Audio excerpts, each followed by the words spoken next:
урматтуу туугандар, барыңыздарды мына кирип келген жаңы жылыңыздар менен Кудай буйруса жаңы жылыбыз бардыгыбыз үчүн ак жол той жылы болсун. Элибиз үчүн, мамлекетибиз үчүн, ар бир үйлөбүз үчүн.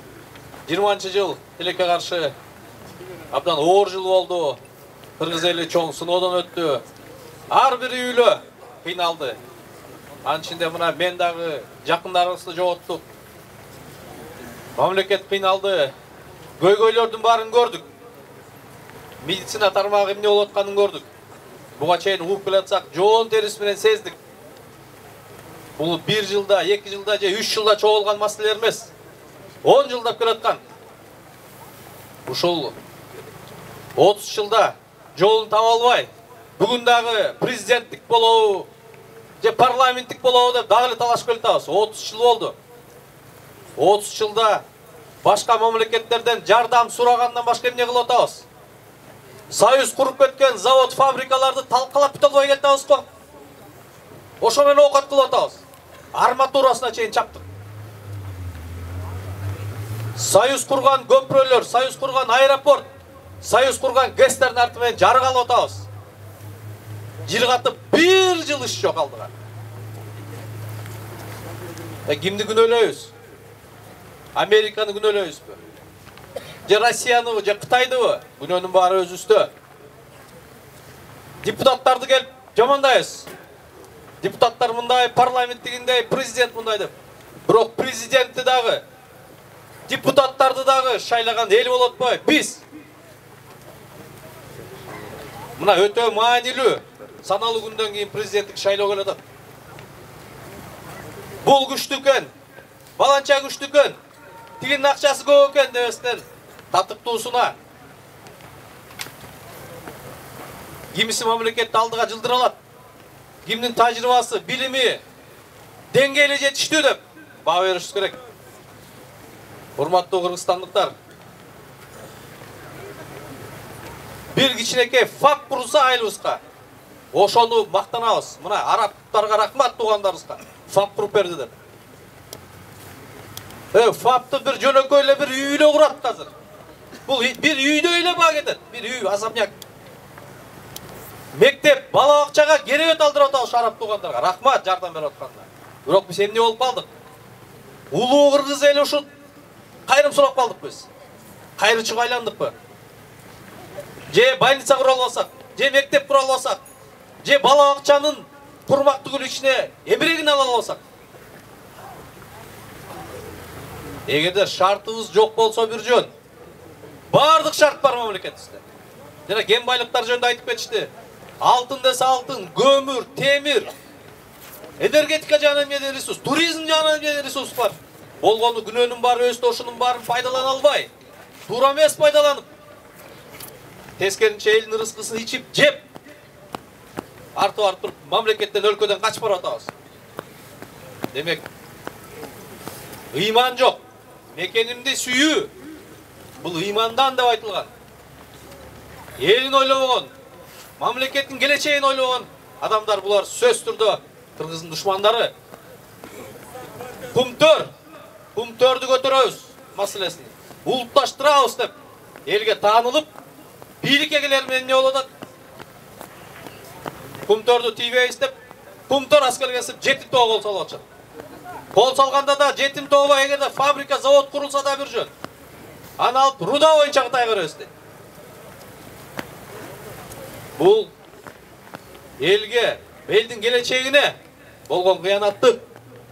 Урматтуу кыргызстандыктар, мен ойлойм, бардыгыбыз туура кадам кылып, өзүбүз дагы, тууган уругубузду, кошуна колотту, айылдаштарыбызды, Кыргызстандын келечегин, бала бакырабыздын келечегин деп туура добуш бергенде болуш керек. Бүгүнкү күндө биздин маселе конституция эмес. Келгенде эле конституция, келгенде эле жетим тоону баштайт. Элибизге айырмасы эмне кайсы конституция экен? Курсакты тойгуш керек. Жолдор бүтүн болуш керек. Балдары сапаттуу билим алыш керек. Миллион кыргыз сыртта жумуш издебей, Кыргызстанда жумуш менен камсыз болуш керек. Туура айтып кетишти. 5-октябрда эмне президент кетсин, же өкмөт кетсин деп эл чыкты беле. Система өзгөрсүн деп чыккан эл. Бүгін система өзгеріп отауы. Алғанын орын ақ жол басса, ақ жолдың ордын СДПК басса, бүгін СДПК'ның ордын мекеншіл басып кетті. Бүгін бардық билік бұтақтарын барына мекеншіл партияның кішілері тұрды. Бұда сөк, туған ұруқ, жардамчы, жан сақчы деп сындап келатсақ, бүгін қайырлы ұша құда сөк, жақтаушылары, партиялаштары жердешшілі болып кетті бай. Анда емне өзгөрді? Баялы тас кейіп келіп байыз ба? Жақында мұна 2 күн болды бір өте қорқынышты, бардығысты бір ойға батыра тұрған бір видео тасыма шыға баштады. Талапкерлердің бірі Қытай мемлекетінің долбоору деп. Аны көргөндөн кейін ойлонбой коюга шарт жоқ. Эгерде бір жигит дагы бір кызга үйлөнөм деп атса, жакындар келип, бул кыз деген баланча экен, бул жаман экен, бунун арты жаман, тарыхы жаман десе, тиги жигит эмне үйлөнүп алып туруп, анан териштирем дейби? Geç болот да, туурабы? Ошол себептен биринчи биз изилдеп, ушул видео тасма чынбы, калппы? Анан гана чечим кабыл алыш керек. Эгерде ушул видео тасманы чын экен болсо, кантип биз башка мамлекеттин кызыкчылыгын коргой турган адамды эл башына алып келебиз? Чынында эле, жана Тилек мырза жакшы айтып кетти. Бүгүн менде да бир топ фактылар бар.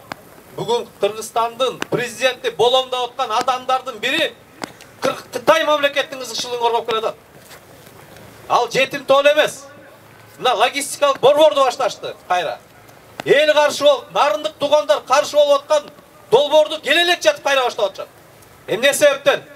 Анткени кыргыз тараптан ушул логистикалык борборду курам деп аткан адам Эмиль Абдыкадыров, Нурстрой Монтаж деген фирманын жетекчиси, эси Мекенчил партиясынын тизмесинде 6 киши турат. Баарыбыз айтып кетебиз, мына Каймазар Таштанбек деген Садыр Жапаров кудасын миграция министрлигине койду деп. Ал куда деген дагы бир жөн. Ал да эчтеке эмес. Ал Мекенчил партиясында 42-чи болуп турган иштеген жерин карагыла.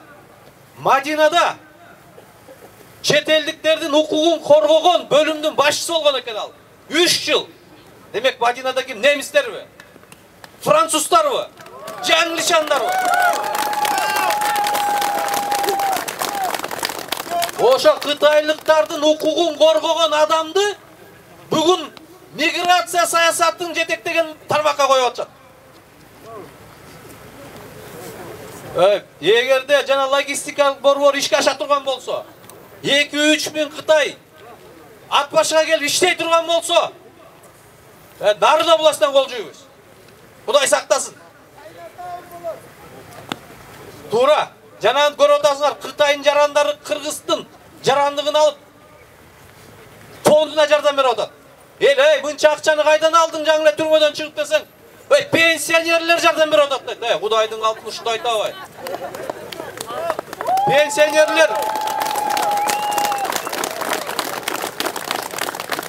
Пенсионерлер жардам бермек түгүл, бүгүнкү күндө жардамга муктаж.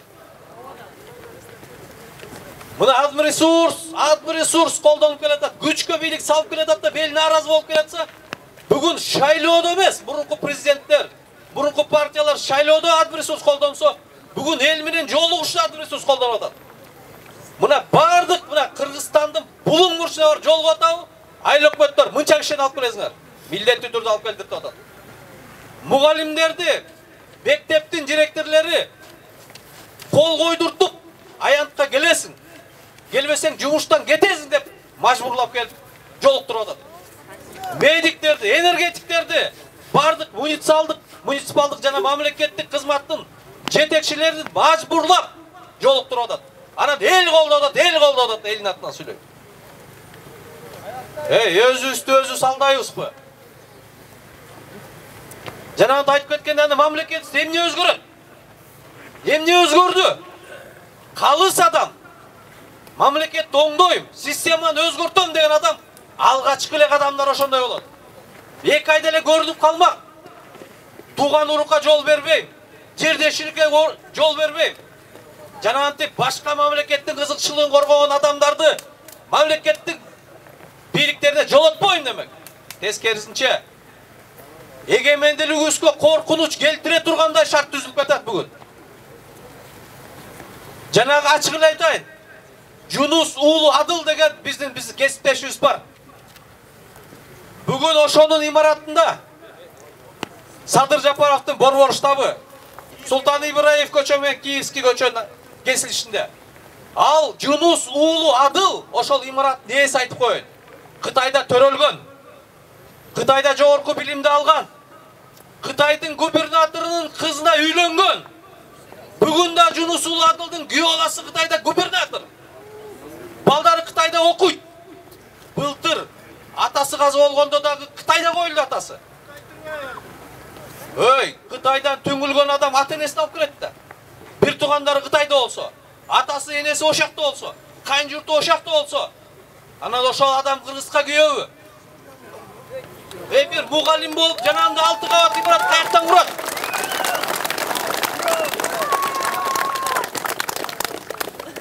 Өй, фирмасын карадык, ошо Жунус уулу Адылдын фирмасын карадык. Фирмасын карасам 2 лицензия бар экен. Алтын, күмүш, жеске. Изилдей турган аянты 36.000 гектар экен.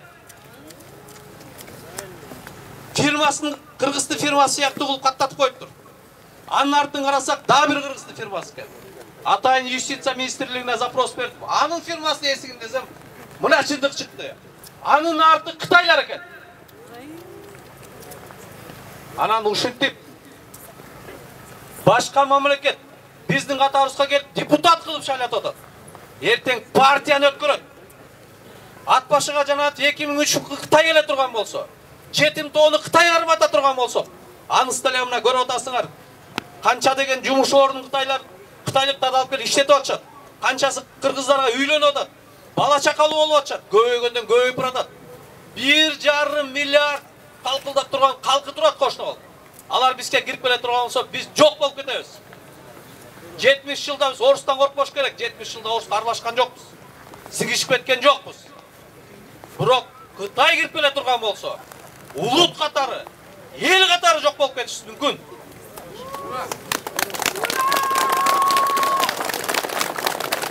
Ошон үчүн урматтуу туугандар, жана мен бала жөнүндө мисалды бекер айткан жокмун. Бардыгыңыздардын өзүңүздөрдө болсо бала бакыраңарда WhatsApp деген бар. Ошондон видео тасманы, WhatsApp'тан чыккан видео тасманы бир көрүп койгула. Жанагындык тиги балаң үйлөнөм деп атса, болочок келин жөнүндө жаманаттуу сөз айтып атса, үйлөнүп коюп анан териштейин дебейт эч убакта, туурабы? Кое турчу. Териштирели, чим болуп калбасын. Анан кийин башың ошо эле дейт. Жана видео тасмада эгерде чим боло турган болсо, башка мамлекеттин кызыкчылыгын коргой турган, керек болсо ошолордун шпиону болуп жүргөн адамды кантип биз президент кылып шайлайбыз?